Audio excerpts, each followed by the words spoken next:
When talking about strategy, we often hear Peter Drucker's quote, "Culture eats strategy for breakfast, lunch, and dinner."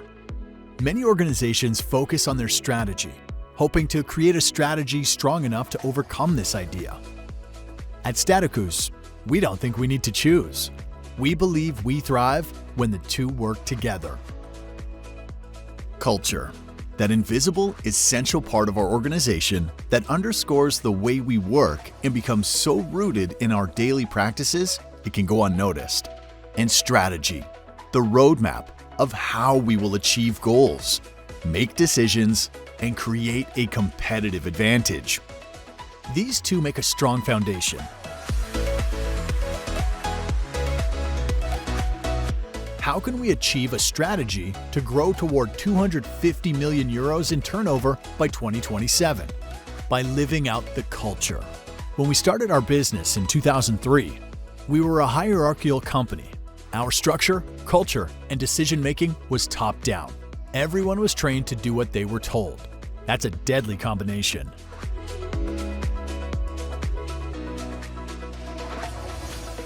To gain market and project size growth, we needed to change from a structure of department silos to one of cross-functional project teams, where everyone is a proactive, creative, and engaged thinker. We prioritize servant leadership over process mastery, where hierarchical leadership gave top-down instructions. Servant leadership empowered, allowing leaders to convey intent and enable critical thinking.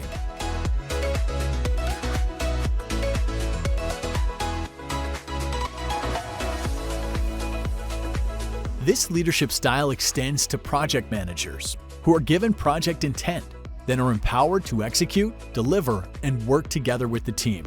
This accountability and responsibility drives better outcomes and streamlines decision-making, allowing decisions to happen locally and efficiently. But this way of working has to be balanced with strategy.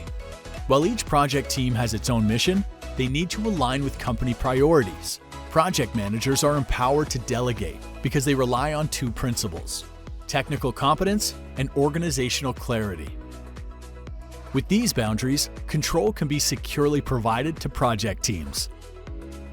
The key to this strategy and culture partnership is to move decision-making to where the information is. The project manager communicates intent, the problem to solve, and the why, and the project team is empowered to collectively find the best solution. As we scale, so do our high-performance teams. To allow for adaptive structures, we introduced project portfolios, a collection of projects defined by project size. Our projects are categorized into 3 portfolios: major, core, and lean. Major projects are large-scale, often with longer timeframes, and mainly in the UK. Core projects are our largest and most geographically diverse portfolio. Lean projects are smaller scale, with typically shorter turnaround times, often located in the Nordics. To execute this strategy, we have specialized teams for each category. Picture a basketball team. On each team, you've got forwards, guards, and centers.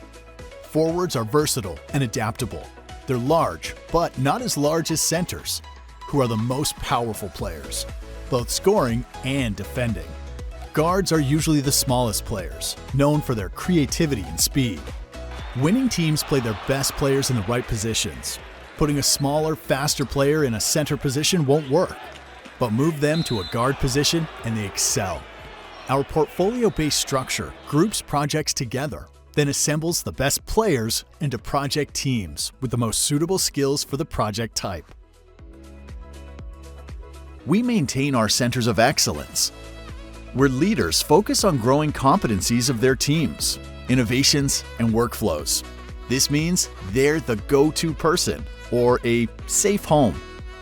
Although each project team and center of excellence has their own mission, they need to be aligned with company priorities. All players must play the same game for the same team, putting the overall mission above that of any individual project. The foundation of all this is trust. We assume that everyone has done the best they can with what they knew at the time, and that everyone wants to do a great job. We constantly work to understand it and shape it together. It's a living, breathing thing, that evolves over time as we grow and learn. In the end, our culture is not something invisible.